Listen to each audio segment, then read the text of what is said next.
Ladies, gentlemen, on this episode of 1v1, we are joined by an award winning commentator with over 10 years of experience. Multiple S tier events he worked, not only as a commentator, but as a host and an interviewer, particularly with the likes of ESL. The bearded Brit with potentially the most drip on broadcast. I'm joined today by Jackie. How are you doing today? That was a very good intro, firstly. I like that. I appreciate that, man. That's good. I'm good. I'm having a good day. It's been a good start to the year, so feeling fine. Excited to talk a little bit about Counter Strike. Awesome. So we're gonna start pretty light. I want to ask you one thing first. I remember watching you a very long time ago do some other events, some smaller events as a broadcaster. When did the beard come to fruition? Because last when we first saw you, you were a bit shaven, a bit more clean. You had like the button down that you see out of most, broadcast people. But now you are, well, very drippy, to say the very least, on some of these. So when did that kind of start coming into play?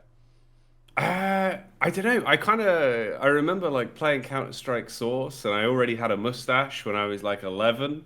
It was kind of just there for some reason. I've always liked like facial hair. I've always enjoyed beard hair, and kind of as a child, I was like, "Oh, one day I would like a big beard." That was like a weird aspiration. I remember though, yeah, back in the day, because I started casting when I was like 17. So I didn't have like a full beard. It was like occasional hair that would grow in, and I'd, sort of shave it back a bit. I think maybe towards like 2018, 2017, it started really growing. And then obviously after COVID and everything, I just never stopped like caring about shaving it. I just let it grow. And I'm now very happy with sort of where it grows to. And I just kind of keep him nice and tidy. But yeah, I think probably around there, like 17, 18, maybe. So like the first like 4 or 5 years of doing esports like commentary, it was very different. It is funny to look back. I don't even look like the same person. Absolutely not. I didn't recognize you. I was very confused. One of these more recent broadcaster of this last couple of years, it's been like, huh, this is a very different person than I remember seeing in the past. But kind of talking about broadcast, I mean, how did it your start? I mean, you have over 10 years experience now. You said you played a lot of Source. I know you played on some teams a little bit back in the day. But when did you really start getting into broadcast? I think my first ever, I remember the day actually. I don't remember when it was precisely, but I know it was like 2014, somewhere around then. There was basically legitimately a Reddit thread on r/global offensive that was like, we are looking for two commentators. And back in the day, me and also Hugo, like Hugo that cast Byron. with Harry, yeah, we both applied, and we both got accepted. And they said, hey, we like you both. We're going to put you together and see how you cast. So our first ever time casting was together through meeting for a Reddit thread, and then we like did like a year of kind of like casting like really small little things on Twitch and stuff like that, and kind of ran like it was a company called 27 in 1. We did like a whole load of broadcast stuff for them. That was how like it all came together. So basically, because of a Reddit thread, I officially started doing like esports commentary. But before that, it was always something that had kind of fascinated me. And growing up, it was more people would tell me I had the voice for it, and I always understood Counter Strike and was like, well, this would be fun. And then that was kind of the push that meant, okay, I'll give it a go. Absolutely terrible at the start. Definitely, like even now, dude, I look back and I listen to some stuff and it's like, wow, man, the first time you do anything, you are way worse. And it's always easy to look back and go, I'm so much better today. But glad that I made that choice, and glad me and Hugo did as well, because that was something that's really fun to look back on whenever we bump into each other. It's like, wow, all of this could have been so differently if like 10 years ago we didn't both randomly just go, yeah, okay, I'll fill out this Google Doc and see what happens. Yeah, that's actually it reminds me of Scrawny a lot. I remember his first opportunities were because he posted like clips of him commentating his own clips on Reddit, and eventually he gets Mm. the call up, and now he's with in my opinion, one of like the elite commentators along with Launders up there. So it's pretty sick to see. When you were kind of going through this transitional phase of getting into commentary into the tier one space, who did you look up to as a commentator? And if today, is there anyone you still look up to? Yeah, massively, man. I think the best thing about commentary is obviously everyone has kind of different flavors, right? It's like we're all really good at what we do, but everyone does it in a slightly different way. People put more emphasis on particular things, and it's always good to have a wide variety of sort of people that you listen to and watch, because then you have more more kind of ideas of like, oh, cool, okay, that's one way of like describing this. And I've always liked that. I like the word sort of side of commentary of like how, you can put emphasis on things, but also just the way you talk, the way you say things, what words to use, when to rotate them. I think back in the day, I stemmed a lot of that from watching tons of Tosspot because he was very much someone that like it didn't matter how he sounded, it didn't matter how he was saying something, but if you just listened to the words, it was kind of like poetry, like it was really interesting how he would set things up. And a lot of what I sort of wanted to do in my own commentary when I first started stemmed from that.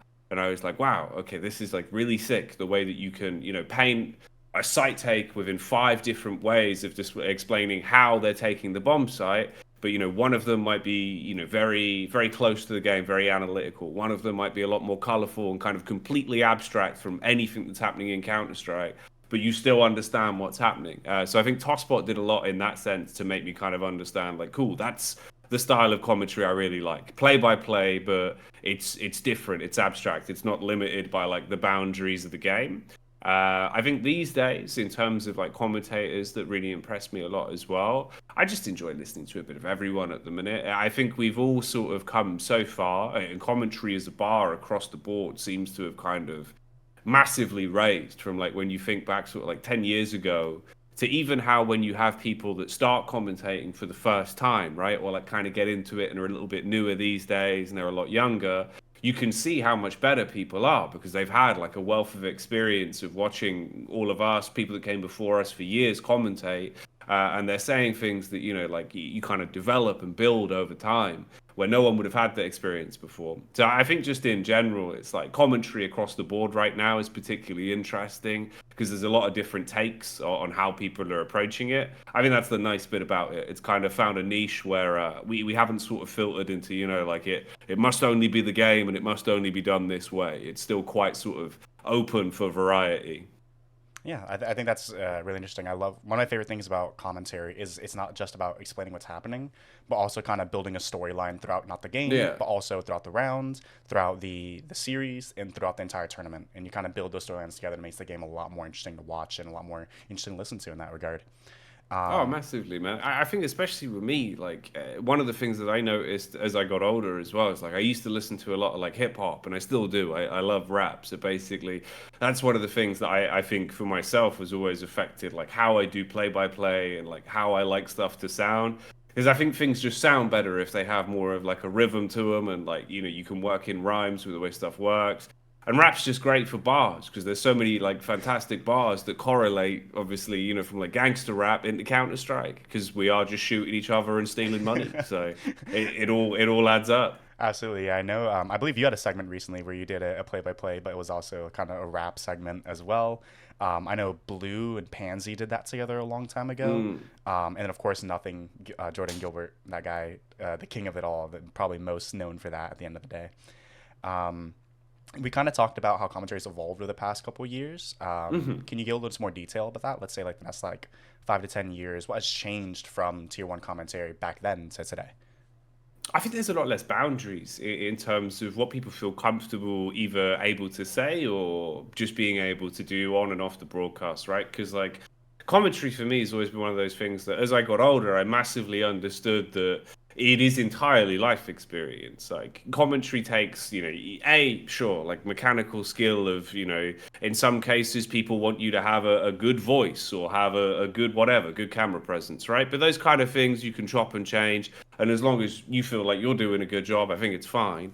But the only thing I think really affects it the most is outside of understanding the game that you're talking about, and being able to show that on a broadcast, just life experience in multiple different ways. If that is that you've worked on other titles, you've worked on a few other esports, so you're around different people that think differently, you're around different people that use different verbiage that you don't use in your own game, it can give you other ways of explaining things that maybe you're kind of tunnel visioned into only explaining things in like a CS kind of way, but then you can interject some other things to it. And also just doing stuff in real life in the sense of, you travel, you go through a lot more, you kind of grow up a bit to the point where you can inflect all that into your commentary and it makes things just far easier in the sense that like kind of not having to give your everything in all moments and realizing some rounds don't need all of your stock, they don't need all your emphasis. If there's a delay, You can find a good moment to make the most out of your personality and bring that out on the broadcast because there's a tech pause. Knowing just how to feel comfortable in your own skin is like a huge part of commentary. I feel like that it is one of the factors that benefits people way more when you kind of realize that, because it is, you know, time for just you to just be you on a microphone and entertain people. That's a huge part of it. I think life experience definitely changes massively how people will approach it. But I'd also say, in terms of just having any kind of competitive experience playing the game, or just pugging, doing more in terms of spending time playing the game, if that's what you want to do, as much as it's not entirely necessary for some people, for others, I think it's always beneficial because it's just one of those where you learn. Hell, even if I'm a play-by-play commentator, you know, maybe I don't need to be, you know, a rank 10 face-it player or go into lands and pugging. Sure, but it would help in terms of understanding this round, I don't need to give it the emphasis. This round, I absolutely need to give it gas. And you know where those differences are, and you know when to apply that, you know, in like a bigger setting. If you're in an arena or if you're doing an RMR versus doing like an online cast and it's a pistol round that was pretty one-sided, like, it's the difference there that I think it really does sort of change over time. And we've noticed how, I'd say, commentary across the board, you see that in a lot of people, where how everyone used to cast, say, 5 years ago to 10 years ago, everything was a lot more exciting, but then nothing was exciting because you're putting all of your emphasis on all the rounds. Whereas now people build the storyline, people understand how to interject their own personality, make everything sort of flow as one big piece rather than like 3 or 4 kind of disjointed things. I think we've all just gotten so much better at doing all of the stuff around the job. And also everyone's grown up a little bit more. So that kind of massively factors into it, where you are you and you're quite comfortable doing that. And I think that really helps because, you know, you think about like tons of us when we all started, for the most part, you've got some people that are like nearly coming up to like 30 these days or a little bit onwards. But even if you go back like 10 years, right, that's for some of us, we were like 17, 18 at the start of Go, or when, well, like 2013, 2014 kind of time. So it is just one of those where it always helps. You get a bit older, you get a bit more sort of perspective on life, and it means that you are able to do your job in a better way. I think that's just one of the factors to it as well. We spoke a little bit about how you're a play-by-play commentator and how things have evolved over the past couple of years, or well, several years. I forget. Counter Strike Go didn't just come out. It's really old now. Jeez, Run CS, a whole other game now. But there, when we kind of talk about the lower level industry, or like a bit more amateur level broadcasts, we talk about play-by-play commentators and color commentators, and they're very, very distinct roles. However, I think as we ascend into the upper echelons of commentary and broadcast, those two roles seem to meld a little bit more. If we look at like even back then, actually, so Anders and Semler, right? Anders does lean a little bit more color. Semler does lean a little bit more play-by-play, but they have so much overlap, and it can be hard to distinguish between the two. So how would you kind of describe yourself, and how do you describe other commentators around you? It's an interesting one. I think you're right as well, in the sense that the line is definitely far more blurred. Because I remember way back then, sort of coming into it, it did seem a lot more rigid, especially when you'd look at sort of how the community perceived how commentators would work and how even TOs would kind of think about it. It was like, you know, you had your one play-by-play, your one color, and that was how that worked. And that's like the ideal for every duo. But I think especially like over the years, it has kind of become a lot more in the sense where everyone should be able to do everything. And obviously some people will be able to excel far more, right? If you're an ex-pro, your strengths are going to be in your ability to give understanding of the game in a better manner, paint the round in a better manner, and kind of give those moments where you're like, oh, look, this is why this has happened, and get really passionate about that kind of stuff and inject that into the broadcast. But I think to a degree, you also can't just do that anymore. You have to have the ability to still, you know, understand at least how to kind of hand off play-by-play in a manner where you can build up those moments. Because if it's just an instant throw, it's going to cause problems, stuff like that. So it's changed a lot over the years. I think everyone's kind of more willing to do a bit of both. There's a bit more push and pull. You look at kind of how like some of the other duos work, even, you know, with like, say, Launders and Scrawny. I don't know why that's so hard for me to say right now. So every time I try and say both of them, yeah, it always throws me off for some reason. It's Launder's name. I don't know why. But like how they work, right? Like obviously Connor does a lot of the sort of the real excitement, the real sort of passion. It's the way he says things. He'll kind of bring things home in his inflection, like the way that he puts emphasis on his words, and that's where it sort of brings power to things. But then you have Launders that, even with him having so much focus on more of a sort of competitive side, and he used to be a lot more dedicated kind of color back on sort of his first few casts. You look at him now, he's able to still keep toe to toe if he needs to. He can bridge the gap in those kind of rounds. It's not like he's like, oh, I don't know where to go with this. He's still able to completely match the same beat of the drum if he needs to. And that makes it so much more strong as a duo, where you've got both people that play the game, feel confident about the game. So Scrawny could tell you whatever his thoughts are, Lawns give you whatever his thoughts are, and they can both match the play-by-play if they need to.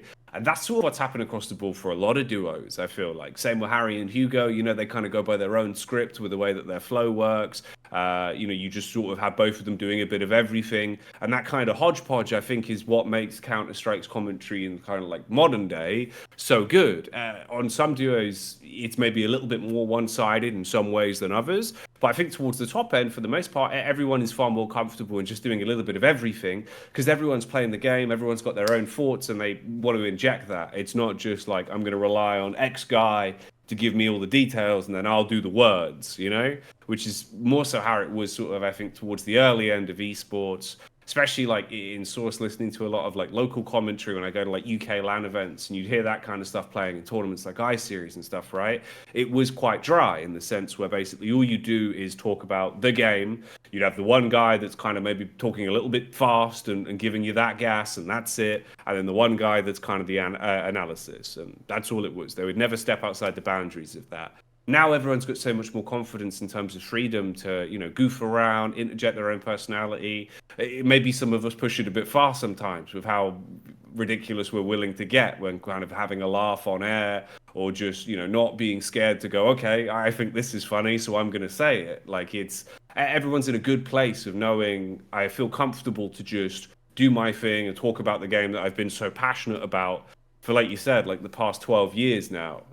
So I think across the board, it's kind of evolved into a manner where there's less labels on things of how they're supposed to be done, and you're supposed to do it X, Y, and Z, to more a degree where it's just the art of commentary has increased so much more that everyone can do a bit of anything, and it's just about what sort of sides you lean to. Is that, more sort of God, I can't talk today, man. For a commentator, it's all gone wrong.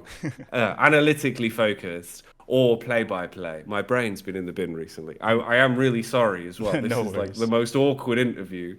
My cat's feeder's gone off. I'm going to have to let him in the room. This is probably the last time I'll have to leave. I'll be right back. Take your time.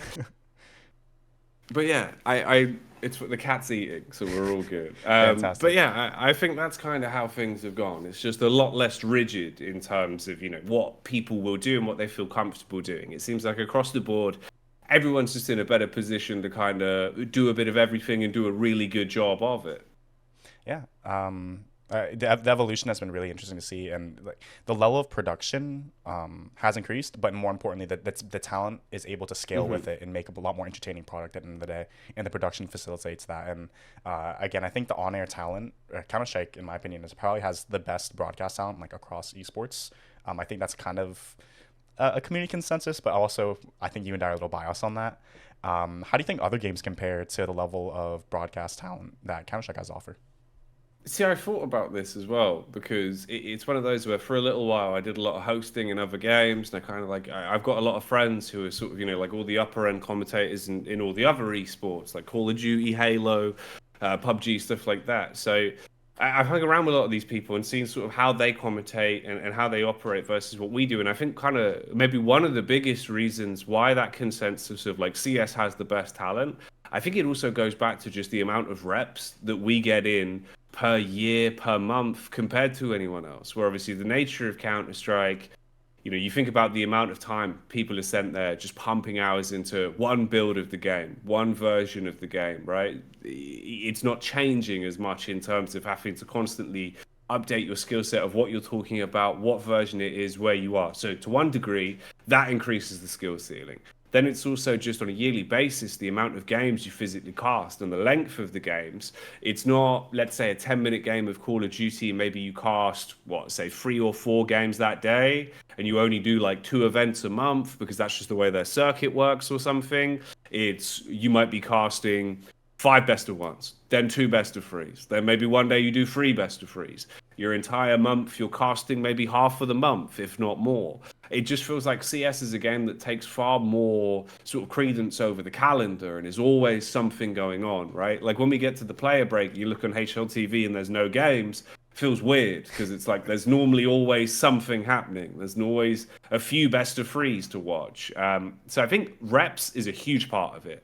Like the amount of games I casted from, God, probably like my first couple years of doing religious in-studio work at ESL UK, where I'd travel up to Leicester, I'd cast like the UK Counter Strike stuff into Pro League B streams, into whatever else was going on. And you'd be doing stuff constantly, like every Monday, every Tuesday, every Wednesday, you're back and forth doing it.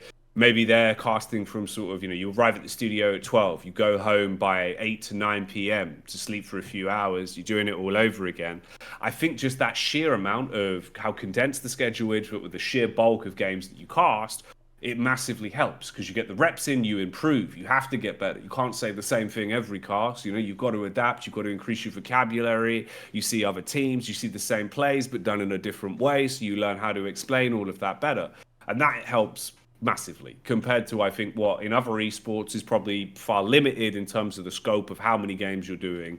Outside of that, I think it's also just an element of it's kind of a double-edged sword, because if I say this it sounds bad, but I think to a degree it's like passion, right? In some other esports there definitely is those key people that you can see stick out like a sore thumb, and they are so passionate about the thing they do and they love it through and through. But with Counter Strike, I think innately anyone that's still putting in the hours or has been around or loves the game, or anyone that's kind of just vocal about their passion for CS is really into it. CS is one of those games where it kind of ruins your life, right? Because you never go back. You can never start playing other games, maybe casually, but the CS bug, once it's bitten you, you're in, and that's it. And it becomes sort of your obsession. It's a healthy one, but it is an obsession for a lot of people. So I think people always push themselves to improve, be it with utility in game, with their aim, with understanding how to vocalize things, with wanting to have better comms, with wanting to be the best, wanting to make it to a major as a player, as a commentator,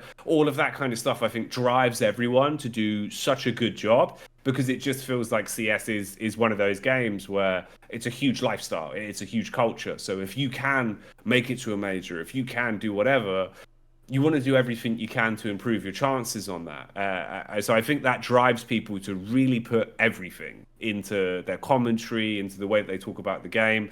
I think it's just that passion element, because there's a lot of really talented people, like across the board, don't get me wrong, in esports and all the other games I've worked in, so many other people I've spoken to, you can see the people that put the time in and Absolutely. really do love it and go out of their way to give it their best. So I can imagine maybe one of the biggest things is kind of that time constraint of there just isn't as much stuff. Like you look at the Valorant calendar, right? And people are saying like pro players are playing sort of like 13 best of threes over a season or something like that. I don't know Valorant, I might be talking out my arse, but it's something like that. It's not a lot of games compared to, you imagine that's what, maybe one online season for some of these kind of online cups. You're probably playing a good like 13 BO3s for these teams. There's just a lot more games going on. So I think you improve quicker because you're putting more time into the craft. Yeah, absolutely. And then we talk about these tier 2, tier 3 casters. I mean, if they can't go to a tier 1 event, there's always an ECA main game, an advanced game, an ECL game that you could pop on, throw on your own stream and commentate yourself, or get those reps in likewise. So plenty, and that helps having an open circuit as well, because whether it's a cash cup or a big LAN or a local event, there's all sorts of opportunities for up-and-comers. Dude, like open IP legitimately is like one of the best things. I think why CS as an esport has so many like talented commentators that even want to get into it, or people that are like, this is what I want to do with my life, is legit, because GoTV, now CSTV, but like just having that ability to go, okay, this is an open IP game for a huge event, it's a huge qualifier, I'm going to turn my stream on, I'm going to cast it. Oh, look, there's 1,000 people telling me, actually, maybe that sounded okay. Maybe I'll keep going. It's one of those where it is quite infectious. You want to do more. And because it has those open entry points for people to just go, all right, I'm going to give it a go. Like back in the day, that's what we all did. That's what everyone's done. Even still to this day, it's a huge way to kind of market yourself. If you're not hired for something right now, if you want to be hired for something and those open IP games are there, or even if you just want to see if you'd enjoy doing it, I think that's such a large part. What are you doing, Small? My cat has now jumped up onto a shelf and just knocking everything over. As But is I the think nature that of is such cats. a yeah, it's what he does. I don't know why. He's been really aggressive with shelves the past few days. Um, but I think that's such a huge part of it. It's having open IP just changes the landscape entirely. I'm going to have to go and get him. He's really just trying to screw everything over. Take Hang your on, time. Take your he's time. knocked over plants. It's carnage. What are you doing, bro? All right, so I think that's a great point. I kind of want to take a step back or rather, kind of continue off what you said. Because there's so many opportunities for commentators and for broadcast talent and for players all throughout CS with the open circuit, what do you think really separates a good commentator from like an elite level one?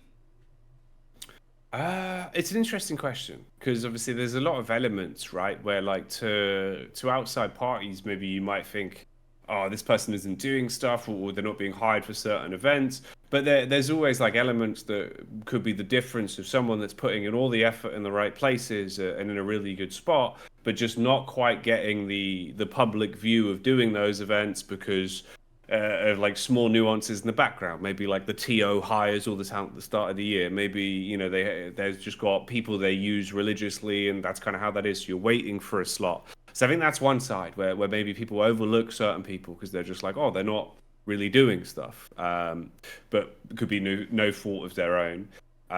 It's hard to kind of say sort of what like outright would separate people from being not the best, but I think to a degree the factors that would affect that are just probably being able to deliver the game with enough sort of grandiose in those moments that require it. If you're doing like an arena, if you're doing an RMR, if you're at the major, right? Like to be able to know this game is really important. Yeah, I don't know what he's up to now. He's just screaming in the other room. The cat's wild. He wants to commentate.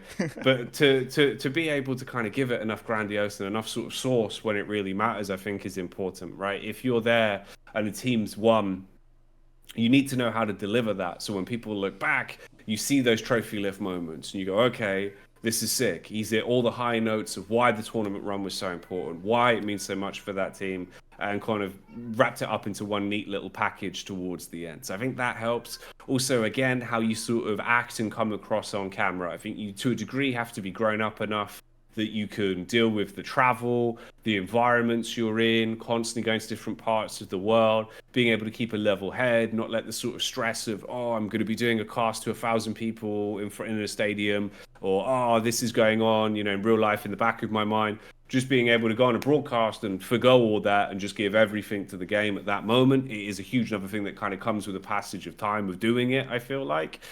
And then outside of that, I suppose it's just being able to look back and kind of refine yourself, right? Because it's super easy to be like, no, I'm really good at this.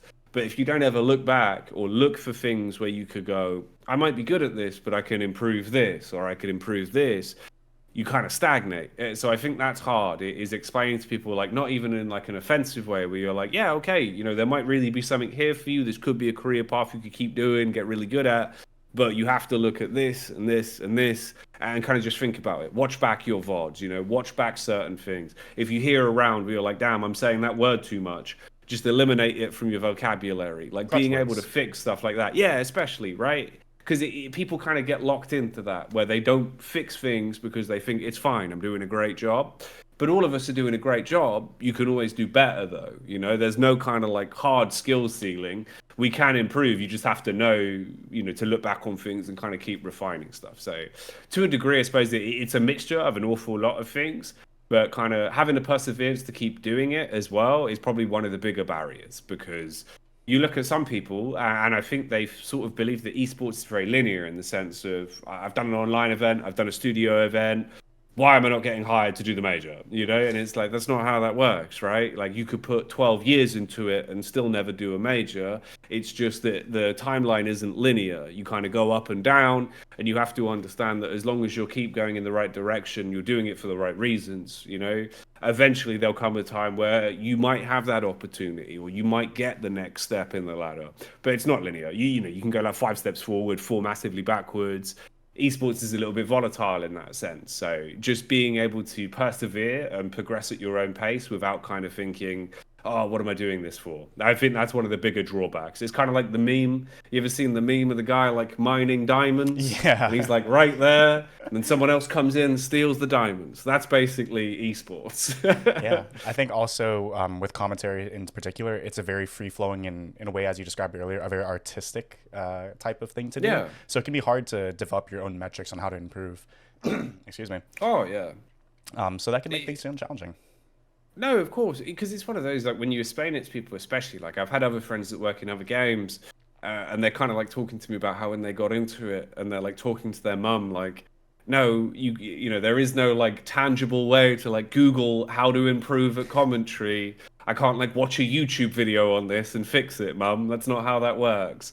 And it is interesting because I think you're absolutely right. Like I've always kind of thought of commentary as a craft. It is its own way of sort of like expression. I think it is very similar in its own ways, kind of like to rap, because it's basically just being able to tell a story, but in a manner that's interesting to listen to around the sort of boundaries of a video game. That's it. Rather than it just sort of being entirely free flowing, you know, your boundaries might be Rainbow Six or CS or Quake or whatever. So you factor it around that, and the words that you use and the way you tell the story and what you're allowed to say is changed because of that sort of criteria.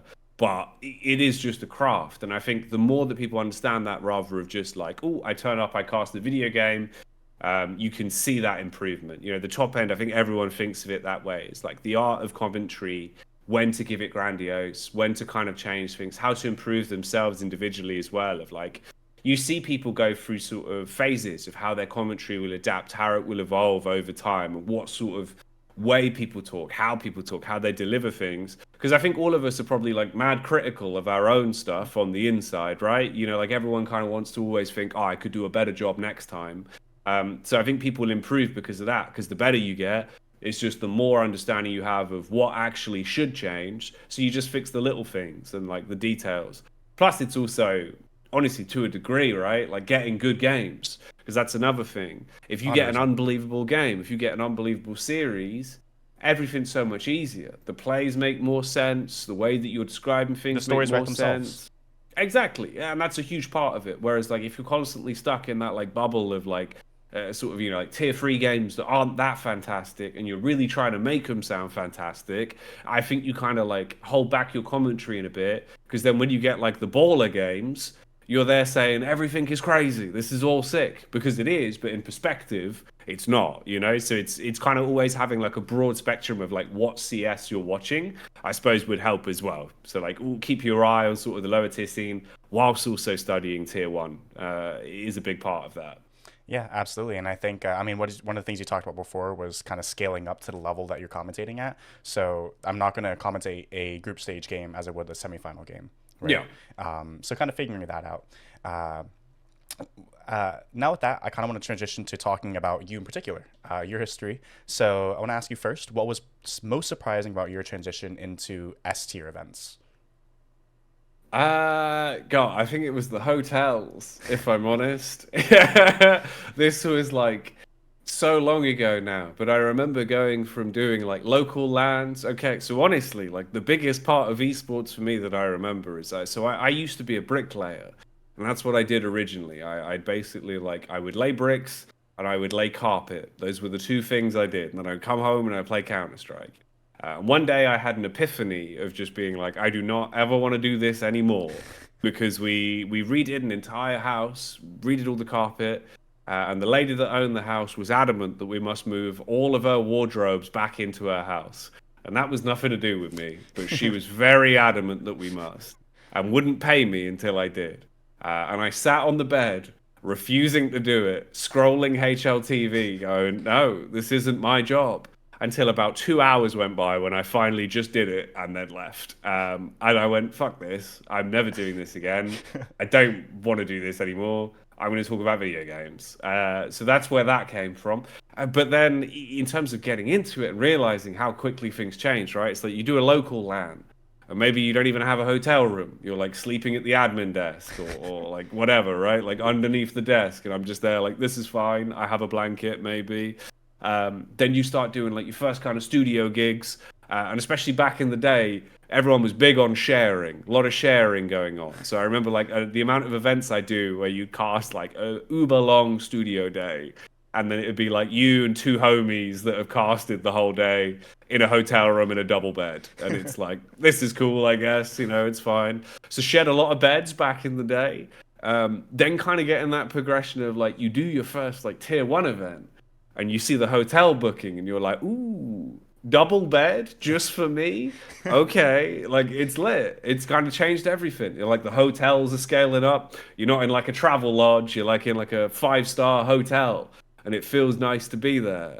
So that was kind of like one of the weird things that I really took note of when I was growing up. Was like, wow, God, look, I've got my own room this event. This is crazy. Outside of that, obviously, for like the actual events themselves, it's the way everything changes. It feels a lot more exciting. Like the minute you get on that plane, right, and you're like, okay, I'm flying out to Katowice. You get there, you're in a shuttle that's branded ESL. You go into the hotel. You get in like updates from the talent manager. You've got people like telling you where you need to be. You're meeting all the producers. You're meeting the observers. It's like a team of like 8 people just running the one little thing you're doing in like this booth. And you're there like, oh, okay, this is a lot more, you know, like everything's kind of changing a little bit. And then the more that you would do that, the more you'd watch it like level up, where it'd be like, suddenly I'm going to South Korea. And you'd get there and you're on like the 50th floor of a building doing an RMR for, God, it was back when they were called minors. And I went and did the Asian minor. And we get there and we're like in this literal top floor of like a skyscraper. It was so far up. It was ridiculous. It's all just Korean businessmen and then me in a lift. And I was like, okay, this is sick. Like, all right. I get out, I go in, I meet everyone. They do all our makeup. First time experiencing like how crazy it would go with makeup as well. Because normally everyone has a makeup person, but they had a full-on makeup team. And they went out of their way to do everything they could. Like it was mad. They're doing my hair, they're doing all the things. And you just have all these different elements that start factoring in, and you're seeing like the way the game's presented change. You know, it's not just the game anymore. You're getting like the outside elements, you're getting the stage, you're getting the way that they work in the extra content, you're doing all this other stuff. So I think all the bells and whistles that come with it are kind of the real big part that make it kind of fun, because you're like, wow, I'm still doing the same thing, but there's all this extra stuff, and it makes it feel so much more legitimate or so much more impactful. So then when you get into that first cast, you want to give it so much more gas and you want to do it justice, because it's like, wow, okay, there's like 50 people even put together to make this graphics package work, or make this event look the way it does, or kind of make things run behind the scenes. You want to make sure your side of it is living up to that, you know? So I think just the way it all kind of, everything changes. It all gets a bit more fancy. It all gets bigger. The teams get larger, you know? It just scales quite a lot. And I think that definitely kind of hammers home. So yeah, like going from doing like an epic LAN, casting all the maps on your own, there just drinking beers, to getting to like a Katowice.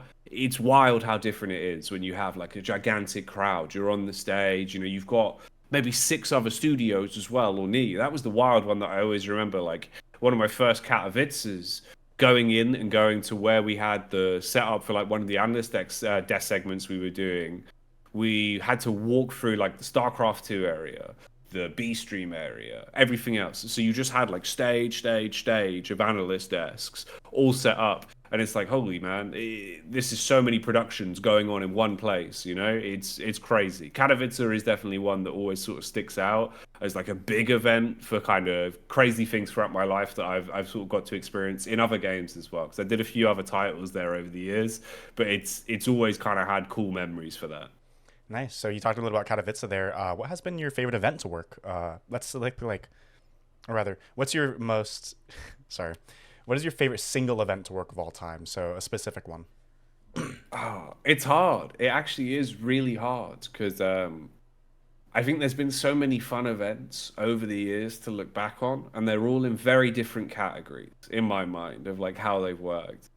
I think funnest CS event at the time, I probably would actually give it to the Asian minor, where like going to South Korea for the first time and just getting to experience it all. And we were there for so long.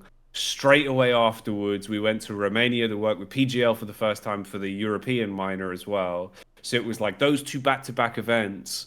And that was on the lead up to Boston. That was like 2018, I think. So that must have been for the E-League major. So that was so crazy of like, I'm doing a minor. I'm so close to like, you know, really where I want to be. Like, this is the upper end of Counter Strike. Like, this is it. I'm traveling all over the world. You're getting like these ridiculous games as well. Because I think for me now, especially like the RMRs more so these days, hands down, are like one of the most important events, if not the most important events out of the year. And it was the same with the minors back then. Like the way they used to work is it just felt insane in terms of like, God, if you get a good game here, someone's like getting their life out of this. Someone's getting stickers in the game. Someone's going to the major. So it felt like you got so much more emphasis on what words came out of your mouth and what games you commentated. And to do it in like this gigantic skyscraper, just like living it up in South Korea every night, like, oh, it was the dream, bud. So that has a special place in my heart. That was a really cool event. Also, the Antwerp RMRs, that felt kind of like vindicating coming back, because there was a period where, like with COVID, I did a lot more sort of other games for a while, because like CS, there wasn't as much stuff. It kind of like transitioned where like a lot of the smaller events went away. So if you weren't doing everything with Blast and doing everything with ESL, there was more gaps in your calendar. So everyone needed money, right? Like it was COVID times, it was a bit rough. So I remember doing a lot of extracurricular games where I do like Rainbow Six, I do Quake, I do other stuff to sort of pay the bills and have that. So coming back and doing Antwerp with the RMRs, that felt really sick, because it was a return to kind of form of like, these are the events that I had missed. Those games that give, you know, players their livelihood if they make it to the major. Those are my funnest games to cast. I think there's nothing that comes close to that, because you see the raw passion, and it's like there's something different about like major cycle CS, dude. People put like 20% more effort in, and they put like 20% more like heart into the games. You see like the real raw human element of Counter-Strike that you don't normally get to see. Yeah, and I think that's kind of why those events have so much more of a positive memory. But then I think best all-time event, it was a Red Bull event that I did for World of Warcraft, and it lasted for 2 weeks, and it was crazy. Okay, so we got booked to do the Race to World First, and we're there in a basement in London with, it must have been like 60 men who were on 2 different guilds, and it was just absolute carnage. We would work from, I think we did the nighttime shift, so we'd come in at like midnight, and we would cast right round until like 8 a.m., and then go to bed, and then another team would come in and carry on commentating. So it was a 24-hour show. But it was just so funny, because up to that point, they're doing just kind of a lot of like World of Warcraft talent that had worked on it. But Red Bull brought us in, I think, kind of taking a risk of like, let's bring in some CS guys, like they like WoW, it'll be kind of funny, we'll see what they do with it. So we were just goofing the whole time. Like I remember just doing like BuzzFeed quizzes, harassing the players, like all this weird stuff the entire time. I'm there getting the producers to set up the cameras to see how far I could skid from one side of the building to the other. Like we were going around interviewing people outside, just being like, hey man, I've got a basement with 50 people in it, and I'm waiting to see which one's going to come first, just to see how they'd react, stuff like that. That was banter. That was a really good event for like just funny memories and messing around. And then in between all of that as well, we had about 4 days where we flew to Germany, casted the IEM Chicago B stream, and then flew back, and they'd only just beat one of the bosses in the time we were away for 4 days. Then we carried on for the rest of the raid. The craziest bit about that one is as well, we sat down for our shift on one of the last few nights, and normally, you know, they were on like this last boss of the raid tier for like days. So we sit down at midnight and we're just chatting absolute waffle. None of us are paying attention. We're there just like chatting about, I had a chia pet that I was growing over the course of the event. So I'm there like showing off this chia pet going, look how big the leaves have gotten. And then they killed the boss. And we realized, and we were like, oh no. So Red Bull, yeah, literally like 2 weeks of build up. And we're just like, oh, it looks like they're going to kill it. So Red Bull came over and were like, okay, look, this can't go to the press. We need you to re-record the kill. So we shut down the stream, finished the day, re-recorded the kill as if it was live. And that's what they used on air and on all like the highlight reels. Just because I was just there going, look at this chia pet. Naturally. Oh mate, it was banter. It was good fun. uh, in the realms of CS, you have like a favorite game, a favorite single gamer series that you've been able to cast? Um, yes, there's a couple that stand out. One that I think still reigns really strong was, oh man, I want to say it was Astralis versus Na'Vi. Third map was Nuke. This was, wait, was it Astralis? No, hang on. It was Heroic versus Na'Vi because it was when Cadian qualified to Antwerp. Third map was Nuke, and it was this like banger series. First two maps were sick. Third map was absolutely outrageous. It was just one of those games that had a bit of everything. Like it had clutches, it had like AWP highlights. It was just carnage how it went the way it did. That one was a real big game. That was super exciting to cast. There was also, I can't remember which teams it was, but I know like this was like the first time I did like an IEMB stream, and we were there in this like little side studio in Poland at Katowice casting. It was, I believe, Big versus one of the Brazilian lineups at the time. I can't remember what the org was. I don't know if it was SK back then or if it had changed, but I know it was like one of the Fallen era teams. And the viewer count was just going up. And this game's going on and on and on. And we're getting like closer and closer towards OT. And suddenly we're in like a double overtime. There's like 100,000 people watching. And, you know, it's for someone that had done like Pro League B streams and like stuff like that to then get like an IEM. We're there casting these teams in the flesh.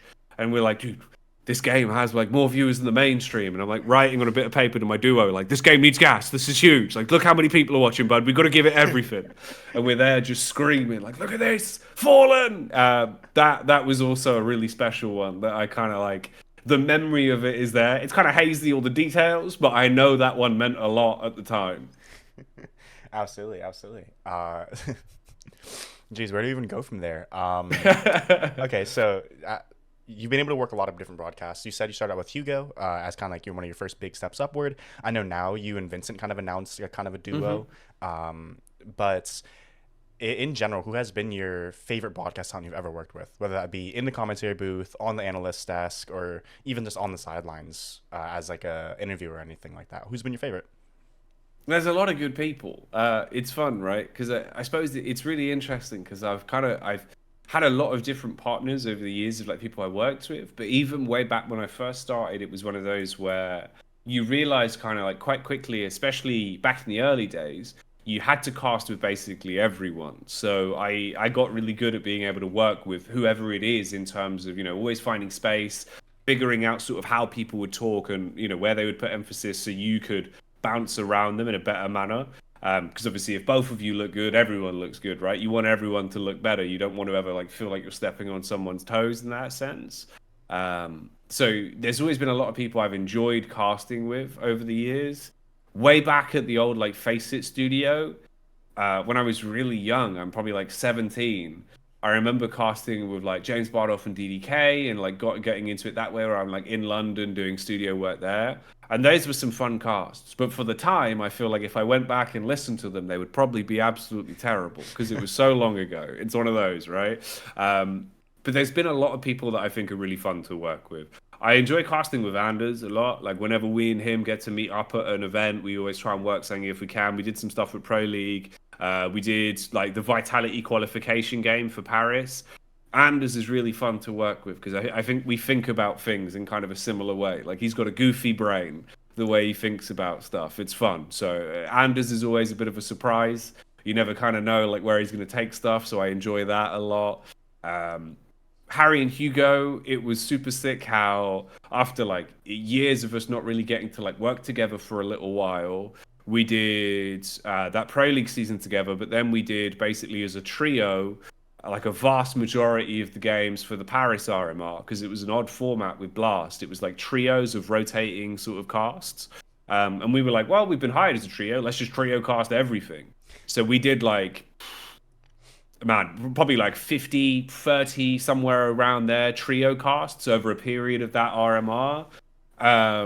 And it was just goofy because we're all quite similar. So we all have our own ways of telling stories and doing stuff, but we all like banter and we're all English. So I suppose that kind of like made it what it was. But we were just sort of mucking around and still also giving it gas when it needed it.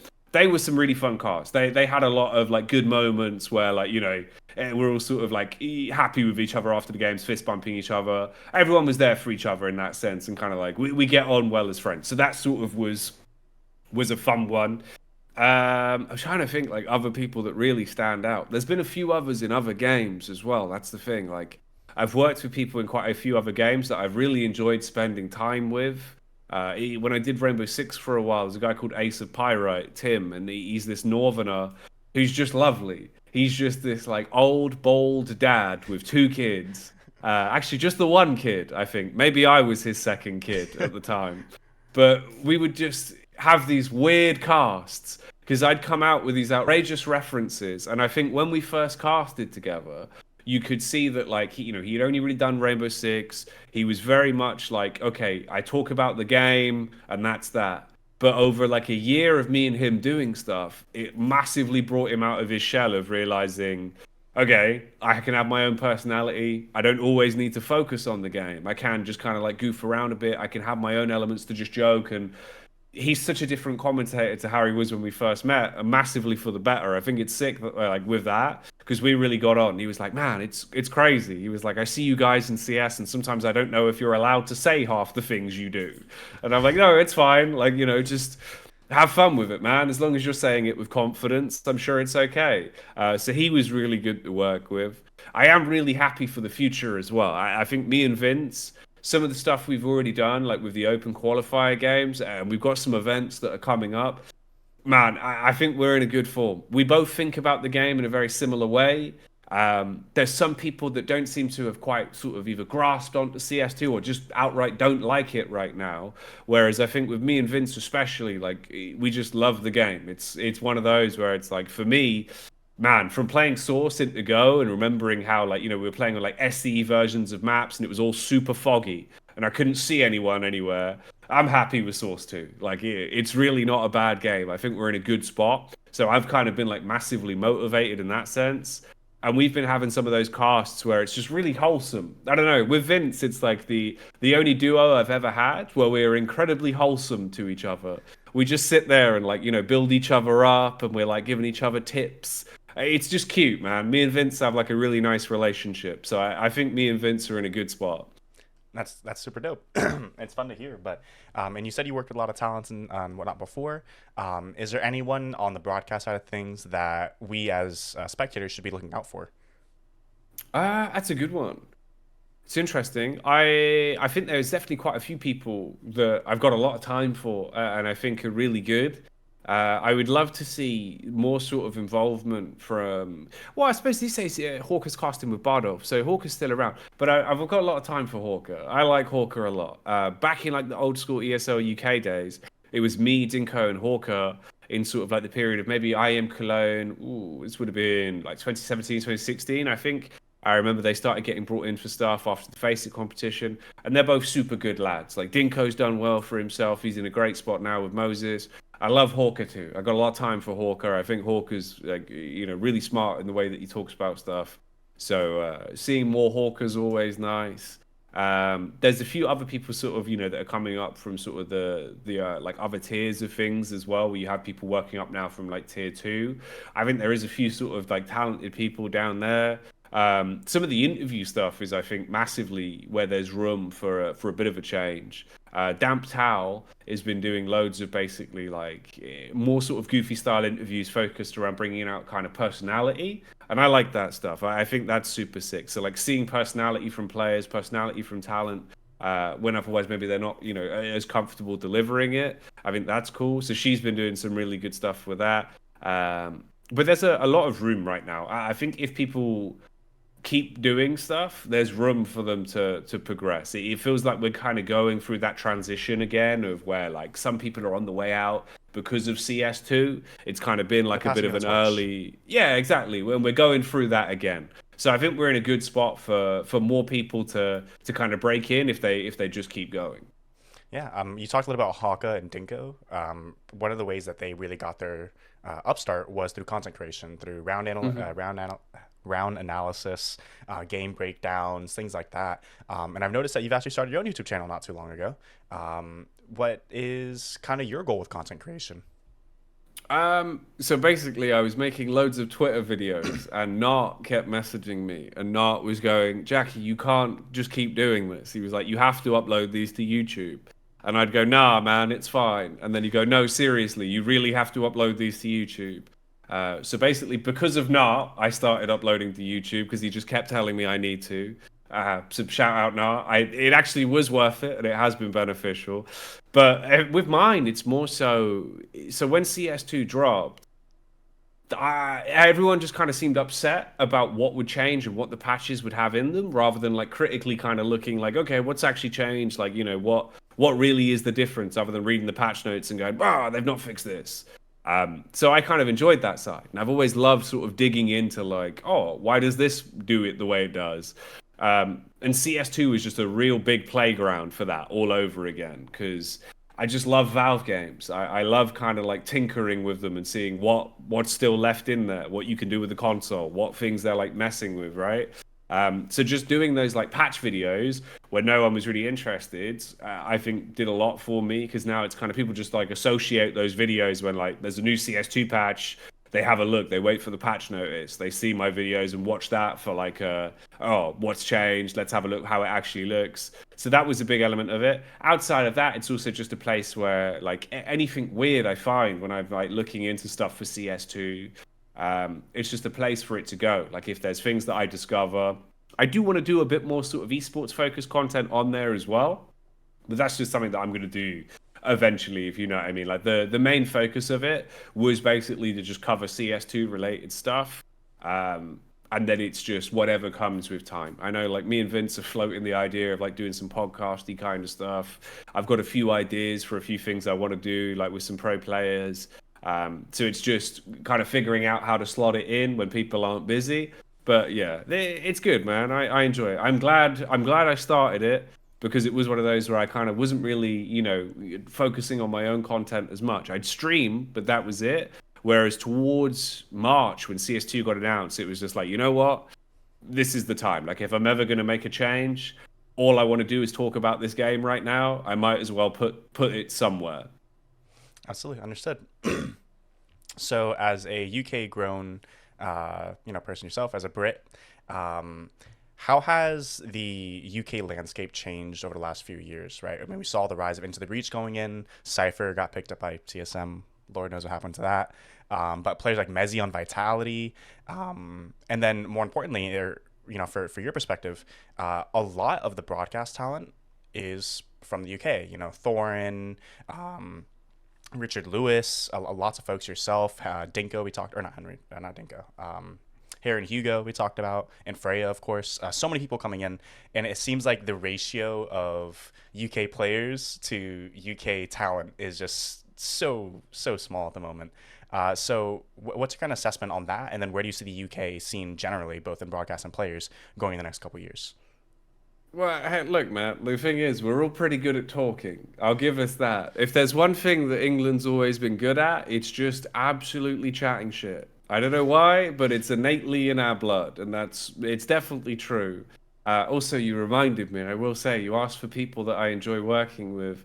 Dude, some of the events me and Freya have done in the past, she's an absolute gem. We have the funnest of moments working together, like absolute legend. So doing sort of stuff with any of the people from back in the days, we used to do a lot of old school face it stuff. It's really sick. So yeah, anytime me and Freya work together, it's always a riot. But yeah, okay, UK esports. I think basically it's just one of those where a lot of us probably wanted to play professionally at one point. But the thing is about UK Counter Strike, I feel like if you don't get it straight away and you're not in, if you're not good enough, you're always good enough to commentate. That's kind of like the next step, right? Of like, if I can't do that, I can do this.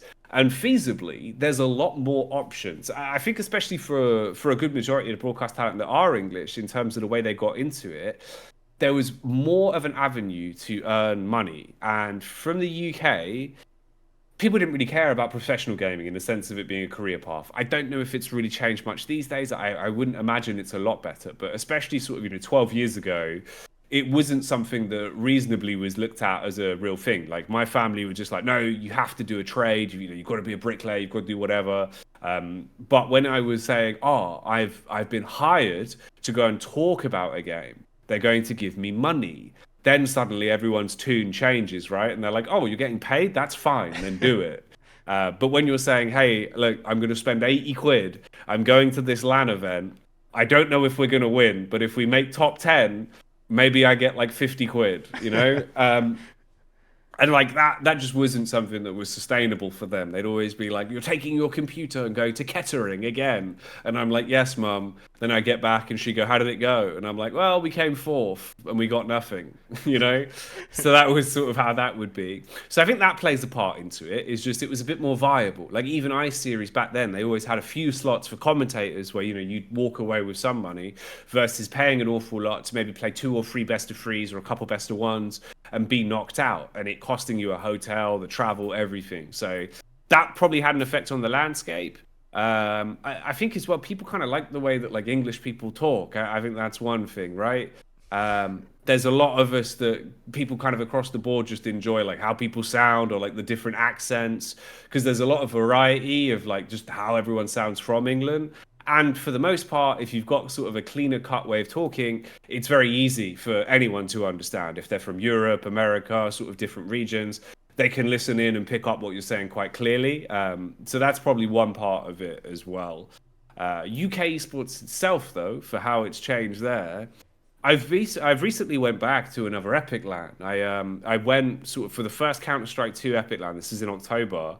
I went with TLR. It's like an old school CS org from England. They've been around since like 2003. They sent basically like a mix of us, just for fun, to like sort of bring some attention to the brand again, help them find a new team for this season. So we went. It was like me, Ali G, who used to be like a really good UK player at the start of CS:GO, towards the end of Source. Drummo, Snods, who is at the minute, I think he's like looking to play again professionally. A few other people, JackyEsports, who's like an upcomer from the UK scene, who's really good. So we just kind of went as like a fun mix team for that. And it's interesting how it's changed, at least from a dynamic of there's a lot more teams, but there's a lot less organizations. I feel like that's the thing that's changed, is more people are willing to go to LAN, and you can see that like UK LANs are still going strong. People want to go and play, at least for Epic LAN. I feel like iSeries has dwindled a bit, and you've only really got the 2. So if they're not going to both and they're only going to 1, you kind of need to hope that a third party maybe pops up and gives a little bit more stock to it. But there's a lot less organizations. There is a way more mixed teams going, which is good from like the open standpoint of CS, but probably bad from the sense of like grassroots UK orgs building up teams. Why would you send them to an Epic LAN or an iSeries when maybe they go and then they get like beat by a random mixed team, and then you fold and then you don't play well in your online season that could actually qualify you to events, right? The dynamic of it, though, I think we are breeding a lot of good talent, and I think there is a lot of good players.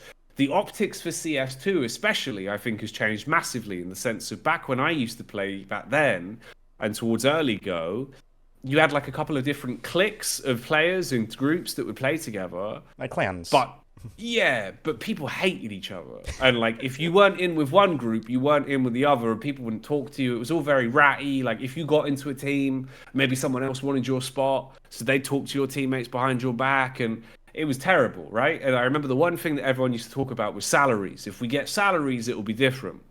Spoiler alert, it wasn't different. It was still the same, but now money was in play.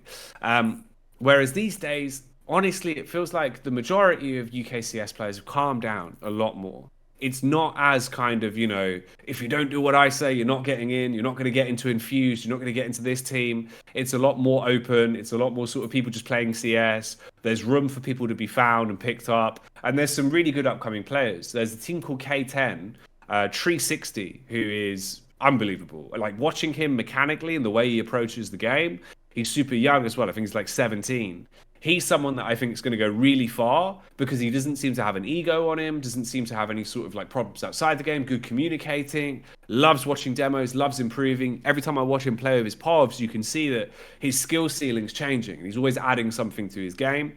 I think he's really good. And there's a lot of talent there that will keep coming, you know, and there is a few orgs that are supporting the scene as much as they can.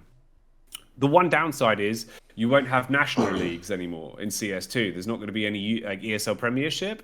And that was like a big part of the UK. I casted like 10 seasons of ESL Prem from season 2 back in 2015.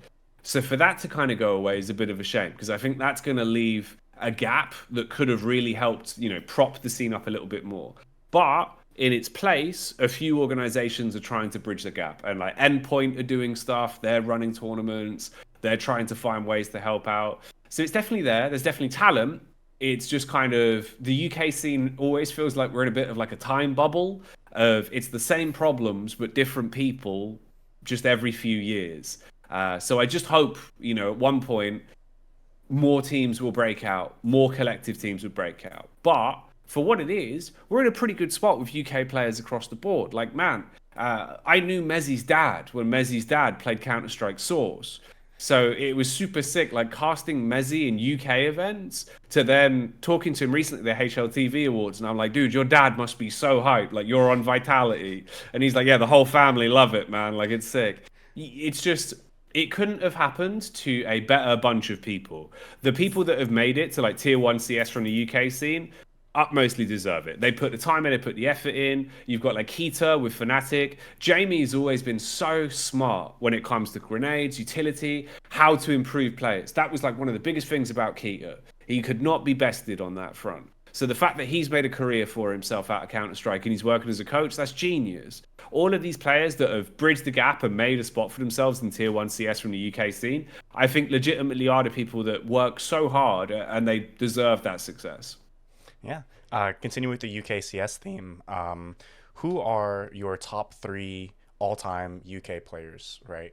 So they could be inactive, it could be from way back in the day from Source, it could be, you know, right now, you know. So what are your thoughts? Okay. This is good. No, I like this. It's a hard one because there's a lot of talent. There's a lot of talent over the years. Man, all right. I'll do it this way. I'll give top 3 and then we'll do some like honorable mentions. Perfect. We'll work those in. For easily, he's got to be in the top 3. I give him 3rd place just because he never played after early go. He had his little debut with a Nexus and then he went away for a while. But Daniel Release Mullen. Easily, probably hands down the best UKCS player of all time in Source. Probably would have been one of the best Counter-Strike Global Offensive players from the region if he kept playing. Release was unbelievable. There was no one that could aim like Release, and there was no one that thought about the game he did. He was kind of one of those players that felt like he's 2 steps ahead, you know, and that's such a big part of the game. So Release is up there. I'll give him the 3rd spot. For 2nd place...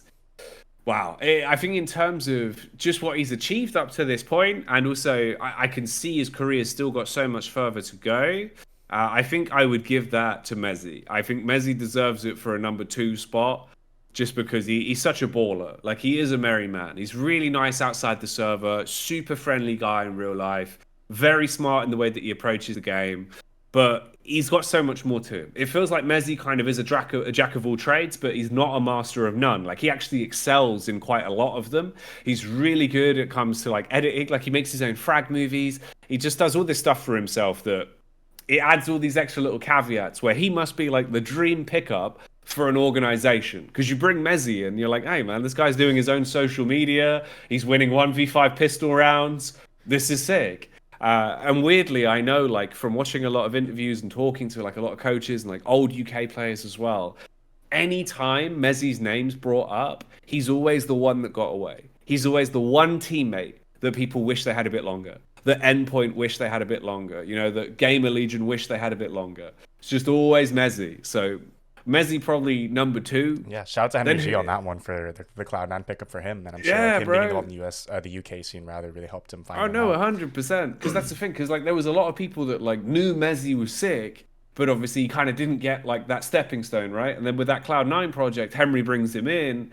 It didn't matter that the team didn't excel, because after that he goes straight to Fnatic, and now he's on Vitality. Like, to be able to stepping stone his way through like some good orgs and get those reps under his belt, huge. So yeah, Mezzi nailed it. Henry was on point with that pickup. It went well. If Mezzi is your number 2, then I'm extraordinarily excited to hear who your number 1 is. Yeah, I know. That's the problem. Is I'm kind of thinking about this in terms of there's a few names. Man, it's so wild to me how many like UK players over the years we've had that have come quite close and put themselves in some really good spots.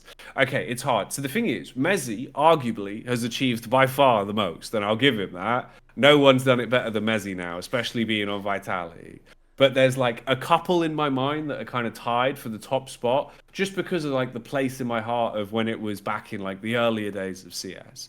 Surreal, I think, is someone that still has so much stock and still should have gotten so many more opportunities back when he did. Surreal was really, really talented. I remember watching him come into the scene, and you've got all these top teams like Frag Masters, God, there was Infused, all of these teams in the UK scene on this lead up to One Eye series, right? Everyone's teams are like imploding because they're trying to kick one player and make a bid to get Surreal. Everyone wanted Surreal. He was unstoppable. He was like this ESEA pug star that's just posting unbelievable ratings. And he's like this kid who's just wrecking everyone. Even now, he's still on endpoint. He still does damage on the server. He's just one of those where it kind of feels like, you know, like a Tabson with Big, right? Where you're like, man, what could have been if you would have gone a bit further, would have been willing to kind of like try out some different stuff or put on some different international teams. So I think Surreal is kind of one that like I would really want to put up there, because I think the potential timeline of where he could have gotten is huge. Yeah, okay, here's what we'll do. We'll have a little tied place. It's like the podium. When the builder was making it, he didn't realize first place is supposed to be here, then second place. So it's just like a big, it's just like a big step. And it's Surreal and Mezzi. Then you've got Release here. And then for honorable mentions, Mighty Max has to be up there for IGL. Max is a homie through and through. I've known Max for many, many years. Man, it's such a shame how close Endpoint have been time and time again to having like a roster that makes the major. I really hope one day Max gets stickers in the game. Like, he's put his whole life into it. I remember watching him like bounce back and forth of practicing in his room in uni and like dropping out to be like, no man, like I just need to go home. I need to play CS.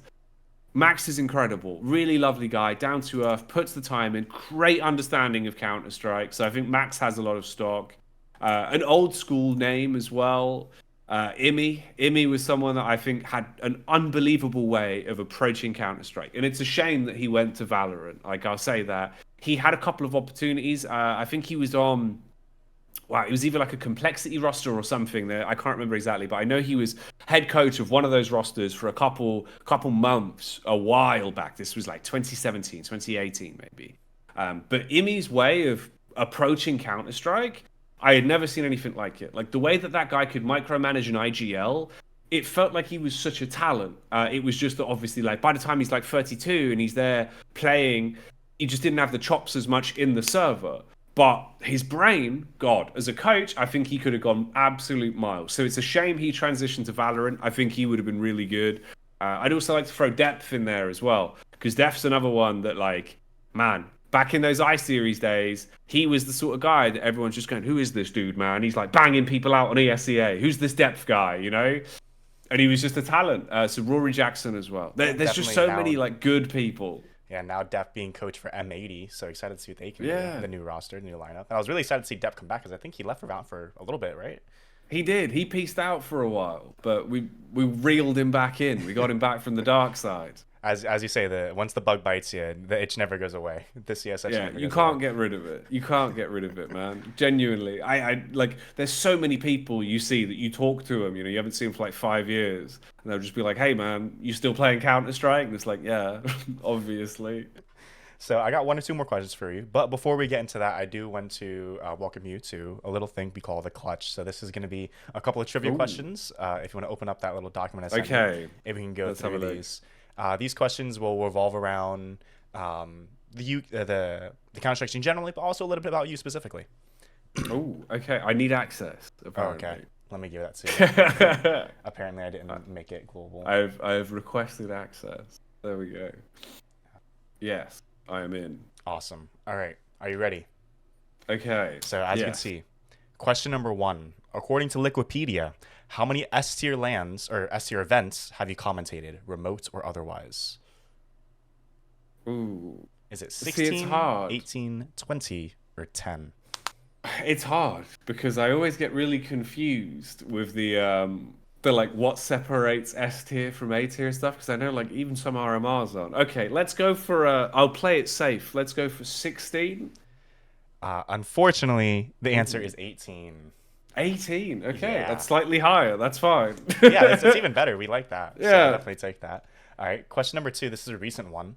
Okay. Which team is the lowest rated at EU RMR A? Is it 9 Pandas? Is it Into the Breach, X Thunderflash, or Fnatic? Is it? Oh, hang on. Well, the thing is, it's Valve ranking, right? This is So, sorry. This is HLTV yeah. ranking. HLTV ranking. Oh, it's this HLTV ranking. Yeah, because I was gonna say some of the teams like their Valve rankings are a little Yeah. scuffed, so. That's how I was thinking, because I was gonna be like, it's fine. Surely it should just be X Thunderflash. I think they'll be the only one without a seed. I think technically at this point, then I think it still would be X Thunderflash potentially, unless ITB got so tanked with the fact the roster changed so much and they haven't really played that many games. I can make sure they do lose a lot of key players. Yeah, they did like completely rotate the team and then bring back Thomas. So I feel like that would have drained a lot of the pool points. Let's go for X Thunderflash. Let's go for a C. Unfortunately, you were correct in your first assessment. It is Into the Breach, ranked number 45. X Thunderflash is ranked number 42. So just barely scrubbing it out there. Yeah, I thought maybe that would be it. I was like, they did kind of like kill the team and then bring it back. So maybe that's why. So this is question number 3. This is an event that you did. Who won Ace NA Masters Fall 2023? This is the Blast Premier qualifier. Is it Forsaken, Party Astronauts, Wildcard Gaming, or Nouns? I'm pretty sure it was Forsaken. I think. You're pretty sure you think? Yeah, like if my brain reminds correctly. I don't know. Let's go for A. Who was in the final, the 2 teams? I think it was Forsaken versus... It wasn't Nouns, I don't think. I think Nouns got knocked out. Maybe it was Nouns. Man, who knows, honestly. Well, you are correct. This is CSGO. It was too long ago now. You are correct. It is indeed Forsaken. I believe they were in the grand finals against Party Astronauts with Wildcard and Nouns in that 2nd to 4th place. Or that 3rd to 4th place slot. There we go. All right. And question number 4, again, another event that you commentated. Who was the highest rated player at EPL Season 17? Ooh. Okay. Man, I really... I can give you some hints, but I feel like they're going to be kind of red herrings, if you'd like. No, it's fine. It's fine. I'm just trying to think. I'm trying to do it based on the amount of games played, because I know, obviously, thinking about it logistically, I know Rops did have a pretty good run. They did win the whole thing.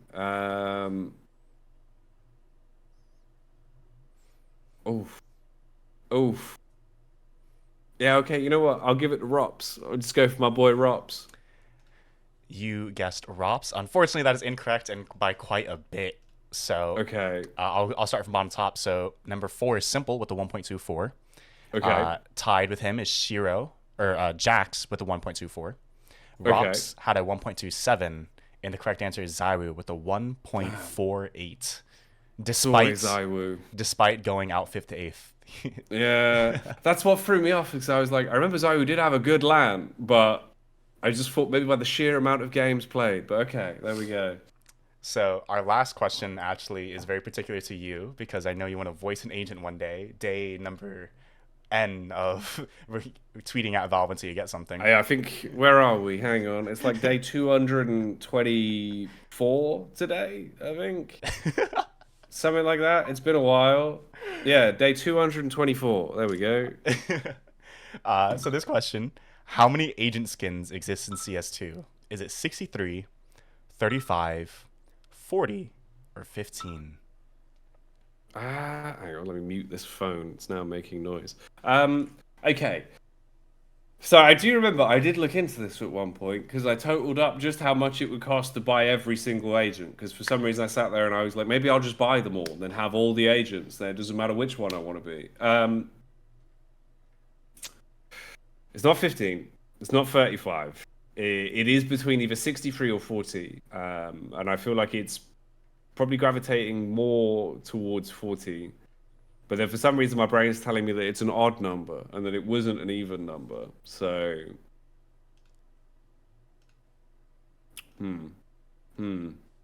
I'll go for C. Go for C40. Yeah. Unfortunately, you were correct the first time around. It is 63 unique agents Damn. on both C and TT side. There you go. Yeah, so that is I 1 out of 5. Not a great Not showing, Jackie. ideal. Oh, Yeah, jeez. no, not ideal. That Quizzes were never my strong suit. we see. That's why we're a broadcast. You don't have to know all the nitty gritty. You got to be able to tell the story, and you're good to go. Exactly. It's just about the way you answer the questions. Exactly. All right. So, thank you for playing that. So we'll get right into the last couple of questions, and we'll wrap the interview here. Um, First off, will we be seeing a Jackie voice agent, a Jackie voiced agent? I hope so. Fingers crossed. That's the plan. I mean, I'm not going to stop tweeting at them. Like, that's, I sit there, I send Valve little messages, I keep tweeting at them all the time. So eventually, one day, like, the thing is, realistically, if we get to like 4 years down the line, I'm sure they're just going to have to, right? By then, they'll have enough agents. Be like, yeah, we'll just give this guy a shot. Yeah, we'll just give him one. Like, it'll be fine. Well, I'll be the first person to buy that agent. I'll be equipped. I'll be equipped first thing when it comes out. um, and then will we be seeing more Jackie at S tier events 2024? What are your goals? Where do you see yourself in 3 to 5 years? Still here, still doing stuff, doing an awful lot more. I have no intention of going anywhere from CS. I think if anything, like my passion for the game, especially with CS2, it feels like I'm like 17 again. Like every day I'm just doing something Counter Strike related. So that's always there. In terms of where I'll be, like event wise, there's a few things around the corner. There's some stuff coming up, so that's one side. There'll be some stuff announced. But the intention is to just do as much, as many as possible. I just really like CS. Like I just want to be at more stuff in general this year. So with the focus of like, I've moved, I live somewhere else now. I've kind of like found my home in the Netherlands. I'm a lot more settled in terms of like where I live and like what I'm doing. So all of my focus is basically just going into work. Me and Vince are in a position where like we just want to do it, man. We just want to grind for stuff. So we're looking to do like a lot of online stuff, a lot of LAN stuff, and then kind of see where that takes me. In terms of goals for the year, I want to do a major. I want to do a CS2 major. I'm going to make that happen. Like that's hands down something I'm going to go out of my way to make happen. So that'll be happening at some point soon, TM, I would hope. And then just basically pushing for as much stuff as possible. But yeah, not intending to go anywhere. Like 4 to 5 years time, just doing a lot more Counter Strike and regularly being around the scene as per usual. So just carrying on basically. Awesome. Well, with that, do you have any final closing thoughts? Anything you want to say to any folks who might be watching at home? Overall, just keep on keeping on, everyone. Play more CS2. Stop complaining. If you're complaining about CS2, don't. Just be happy. It could be way worse. We could be on really foggy maps with really bad sound, and it could be awful. So it's not that bad. But no, genuinely, I think CS is in a great place, and everyone's in a good position. If there's, anything that's sort of like you take away from this, if you want to get into commentary, just do it. That would be a big element. Make sure you're just really friendly as well. That's the only other thing I think I would add to like anyone that's listened to this and then going, oh, maybe I want to give that a try. Just remember, like, it doesn't matter what side of the broadcast you're on, if it's production, if it's playing, if it's anything. You're all doing the same thing. You're all making the one thing happen. So talk to everyone, get to know everyone's names, be friendly with everyone. That's one thing that you see some people do where they just kind of think, oh, I'm just a commentator, so I'll just do the commentary stuff. And it's like, no, just be normal, talk to everyone, be friendly with everyone. I think that's a huge part. So just be genuine, be like a normal human being. That's like a big bit that will help out anyone that's like on the come up. From a side of esports in general, I'm really excited, man. I think 2024 is going to be big. I think there's going to be some exciting stuff going down. the future of CS looks good. Like I think there'll be a lot of really good stuff around the corner from Valve's side. I think shaping up for the first major is going to be sick. PGL majors always have something special about them, so I feel like they'll cook up some crazy stuff. But yeah, this has been really fun. This was a good time. A lot of reminiscing, a lot of waffling. This was a good conversation. I enjoyed myself. Yeah, absolutely. And if people want to hear you talk a little bit more, where can they find you? Oh, you can find me everywhere at JackyEsports. Just the one name and everything. Kind of looks like JackyEsports if you're not sure how to spell it. So I have to explain that one sometimes. I'm like, no, I don't love cables. I just love esports. But yeah, JackyEsports on everything. I do the YouTube videos. I do the tweets. Do it all. Fantastic. Well, Jackie, I want to thank you so much for coming on today. It was a wonderful conversation. I'm glad I've had it. And I want to thank you guys at home who are watching, if you made it this far, for tagging along. And hopefully we see you guys in the next one. And with that, guys, you guys have a good day.